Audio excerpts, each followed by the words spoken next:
아침 목성 오신 여러분들을 환영하고 축복합니다. 하나님께서 새로운 날을 허락하셨는데요. 새로운 날을 얼마나 새로운 대로 오늘 하루 우리 인생을 지킬 줄 믿습니다. 오늘은 신중함과 관대함이라는 제목을 가지고 여호수아 22장 10절부터 20절까지 말씀을 함께 살펴보았으면 좋겠습니다. 우리 10절부터 12절까지 말씀 같이 한번 읽어볼까요? 르우벤 자손과 갓 자손과 므낫세 반지파가 가나안 땅 유단 언덕가에 이르자 거기서 요단가에 제단을 쌓았는데 보기에 큰 제단이었더라.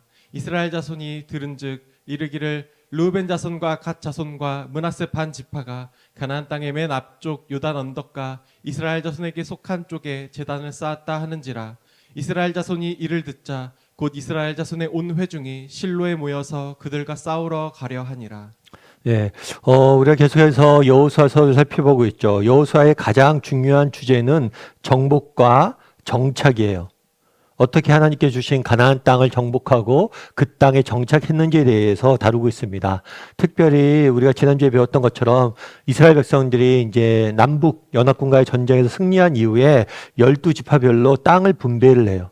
그리고 딱 각자 분배된 땅을 향해서 지파들이 나가서 정착을 하게 됩니다. 그러면서 사실은 여호수아의 가장 중요한 핵심적인 이야기가 마무리되는 거죠.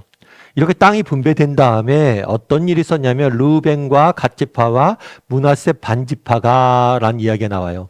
이들 지파는 뭐냐면 어떤 지파냐면 요단 동쪽, 요단 동편에 있는 지파예요. 이스라엘 땅은 크게 네 가지 물로 구획이 됩니다. 첫 번째는 뭐냐면 갈릴리 바다예요. 호수죠. 갈릴리 호수가 있고 요단강이 있고 사해가 있어요. 그 옆에 지중해가 있습니다. 이 사이에 있는 땅, 이 땅이 바로 가나안 땅이고 이스라엘의 땅이에요. 그런데 이게 요단강의 서쪽이죠. 그런데 요단강의 동쪽에도 이스라엘 지파들이 땅을 분배받고 살았어요. 그 지파가 누구냐면 르우벤과 갓지파와 므낫세 지파예요. 그러니까 원래 이 르우벤과 갓지파와 므낫세 지파는 동쪽에 이미 땅을 차지했습니다. 그런데 서쪽에 땅을 차지하지 못하자 남자들만 같이 나머지 지파와 함께 보내요.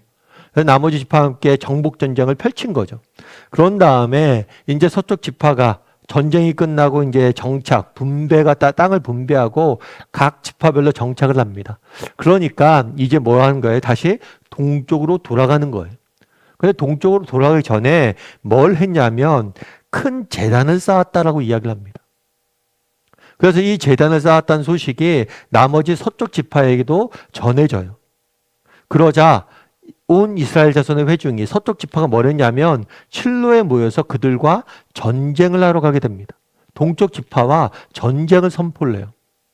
그럼 왜 서쪽 지파는 제단을 쌓았다는 소식을 듣고 전쟁을 선포했을까요?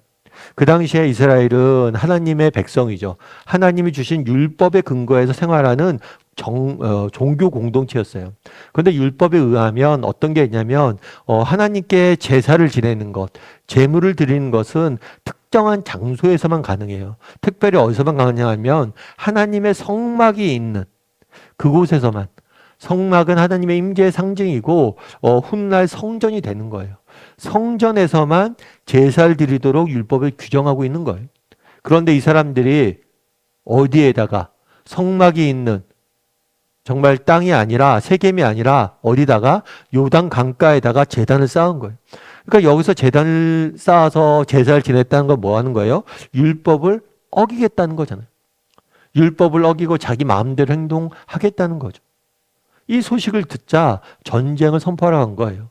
왜냐하면 이들의 이러한 잘못, 이들의 죄는 결국에 이스라엘 전체에 피해를 끼칠 수 있기 때문이죠. 대표적인 예가 우리가 여호수아에 살펴봤던 것처럼 아간의 사건이죠. 아간이 혼자 욕심에 빠져서 하나님의 명령에 불순종하고 여리고성의 물건을 숨깁니다. 그 결과 이스라엘 백성들이 아이성에서 패배했잖아요. 따라서 공동체 가운데 개인이 있으면 이 개인의 범죄하지 않도록 공동체는 책임을 짓고 지킬 책임이 있는 거예요. 그런 공동체적 책임을 다하지 못했기 때문에 이스라엘 백성들이 아이성에서 패배하면서 엄청난 피해를 입었던 거죠. 그래서 이번에도 이들의 죄를 그냥 둘 수 없고 우리 공동체적인 책임이기 때문에 나아가서 그것들을 바로잡겠다고 전쟁을 선포한 거예요. 그런데 이스라엘 백성들이 서쪽 지파들이 전쟁을 선포하고 전쟁을 하기 전에 한 일이 있습니다. 그것은 무엇이냐면 13절부터 14절까지 말씀을 같이 한번 읽어볼까요? 이스라엘 자손이 제사장 엘르아살의 아들 비느하스를 길르앗 땅으로 보내어 르우벤 자손과 갓 자손과 므낫세 반 지파를 보게 하되 이스라엘 각 지파에서 한 지도자씩 10 지도자들을 그와 함께 하게 하니 그들은 각기 그들의 조상들의 가문의 수령으로서 이스라엘 중에서 천부장들이라. 네. 전쟁을 하기 전에 뭘 하냐면 동쪽 지파한테 가서 이야기를 들을 수 있도록 일종의 사절단을 보내는 거예요. 사절단을 보내는데 이 사절단에 누가 포함되어 있냐면 제사장 엘르아살이 포함되어 있어요. 왜 그랬을까요? 아까 이야기했던 것처럼 제단을 쌓은 거잖아요. 하나님께 제물을 드리고 제사를 드리는 문제잖아요. 그러니까 제사장이 가서 사실을 확인할 필요가 있는 거죠. 뿐만 아니라 나머지 서쪽에 있는 지파들별로 한 명씩 대표자를 뽑게 했어요. 그래서 특정 개인의 판단하고 결정하는 것이 아니라 우리가 모두 대표를 뽑아서 함께 가서 보자는 거예요. 그리고 도대체 어떤 일이 있었고 그들이 왜 제단 쌓았는지 살펴보길 원했던 거죠. 여기서 알 수 있는 건 뭘까요? 그들은 뭘 했냐면 이스라엘 서쪽 지파들은 뭘 했어요? 이들은 신앙의 원칙을 지키길 원했어요. 그들이 지금 제단을 쌓았잖아요. 뭐 제단 쌓을 수도 있지 이렇게 생각하지 않았어요. 율법에 그것은 하나님 말씀에 이것은 금지된 사항이다. 그러니까 이것들을 우리가 금지된 것을 허용할 수 없다. 우리가 이걸 바로 잡아야 된다라는 분명한 원칙이 있었어요. 그리고 이 원칙을 위해서 전쟁도 불사할 마음이 있었어요. 그런데 이런 신앙의 원칙을 분명히 갖고 있지만 뭘 하길 원했던 거예요? 열린 마음으로 정말 이들의 이야기를 왜 그런 일을 했는지를 듣길 원했던 거예요. 신앙의 원칙은 지키지만 분명 그들은 상대방이 잘못했고 본인들이 옳다는 걸 알았어요. 그럼에도 불구하고 열린 마음으로 그들의 이야기를 듣길 원하는 모습들을 보게 되는 거죠. 그럼 우리도 여기서 한번 적용해 볼 필요가 있겠죠. 우리는 어떻습니까? 정말 우리는 열린 마음으로 누군가 이야기를 들을 자세가 되어 있는 사람일까요? 사실 우리도 이런 부분에 대해서 실수를 많이 하죠. 부모와 자녀와의 관계도. 사실 부모 입장에서 자녀를 사랑하죠. 뿐만 아니라 부모는 자녀보다 훨씬 더 인생의 경험이 많죠. 그리고 뿐만 아니라 부모는 자녀보다 훨씬 더 많은 정보를 갖고 있고 올바른 판단할 확률이 큽니다. 그게 어른이잖아요. 그런데 때로는 내가 어른이고 내가 옳기 때문에 자녀 이야기를 듣지 않고 내가 판단하고 내가 생각해서 내가 결정해서 이야기하고 있지는 않냐는 거예요. 분명 우리가 어른이고 내 판단이 옳고 정말 우리가 보다 정확할 수 있겠죠. 그럼에도 불구하고 상대방의 이야기를 열린 마음으로 들으려는 자세들이 있냐는 것. 세상 속에서도 마찬가지죠. 세상 속에 살다 보면 우리가 많이 부딪히잖아요.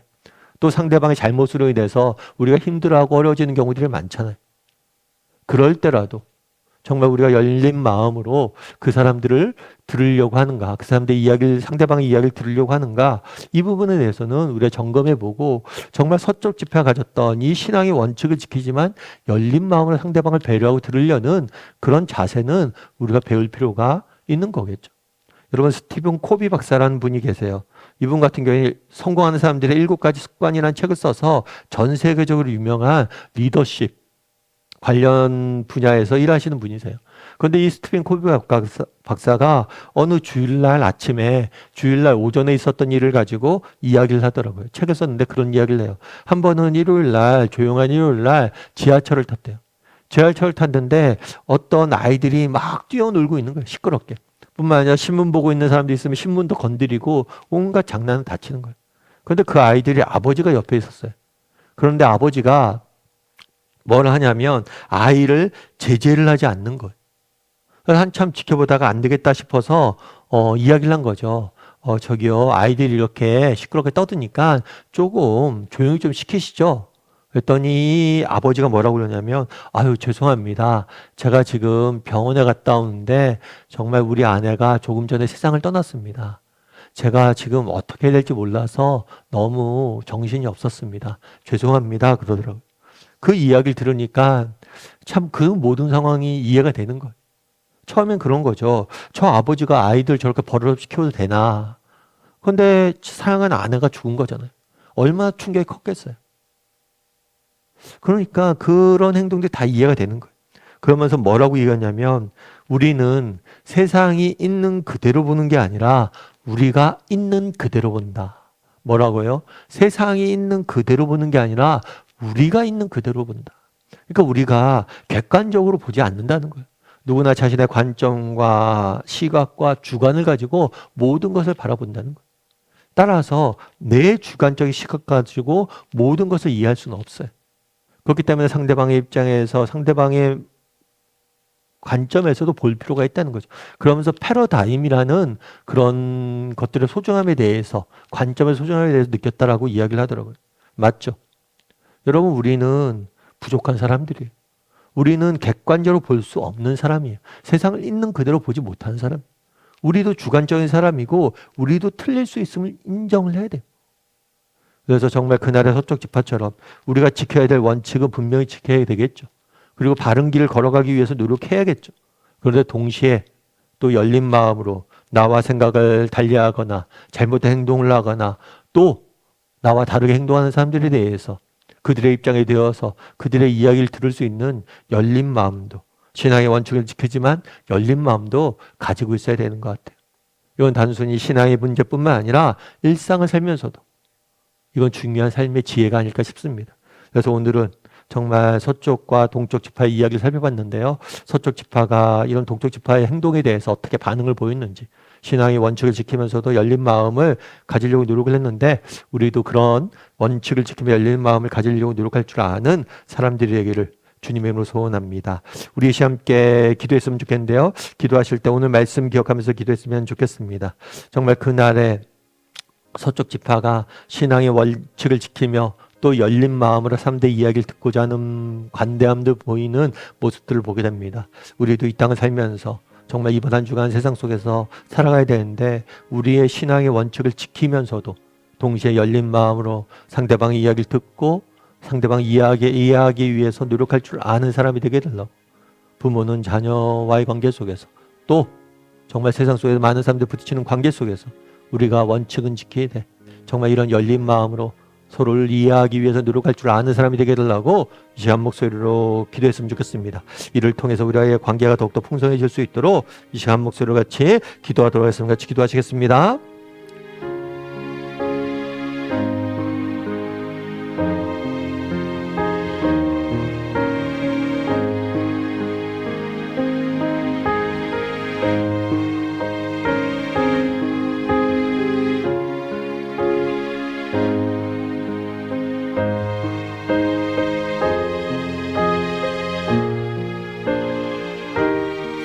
사랑의 하나님, 그날에 정말 서쪽 지파가 동쪽 지파가 정말 제단을 쌓았다는 모습을 보고 소식을 듣고 보이는 반응에 대해 살펴보았습니다. 우리도 그날의 이스라엘 백성들처럼 신앙의 원칙을 지키고 정말 공동체 가운데 서로를 돕고 서로가 잘못된 길로 빠지지 않도록 경계할 수 있는, 서로를 도울 수 있는 그런 분명한 신앙의 원칙을 가진 사람들이 될 수 있도록 하나님 은혜를 더하여 주시옵소서. 동시에 이런 신앙의 원칙을 갖고 살아갈 뿐만 아니라 늘 열린 마음으로 서로를 받아들이고 용납하고 서로의 이야기를 듣고 서로를 세워갈 수 있는 그런 열린 자세를 가질 수 있는 신앙이 될 수 있도록, 그래서 원칙과 열린 마음을 동시에 가질 수 있는 그런 신앙이 될 수 있도록, 그리스도인이 될 수 있도록, 또 삶을 살아가는 삶의 지혜자가 될 수 있도록 우리를 붙잡아 주시옵소서. 아버지, 오늘부터 또 세상 속에 살아가야 됩니다. 정말 한 주간 세상 속에 살아갈 때 우리의 삶을 지키시고 인도하시고 우리에게 지혜와 필요한 능력을 허락하여 주셔서 이번 한 주간에도 승리할 수 있는 한 주간이 될 수 있도록 주여 붙잡아 주시옵소서. 은혜 감사를 드리며 모든 말씀 예수님의 이름으로 기도드립니다. 아멘.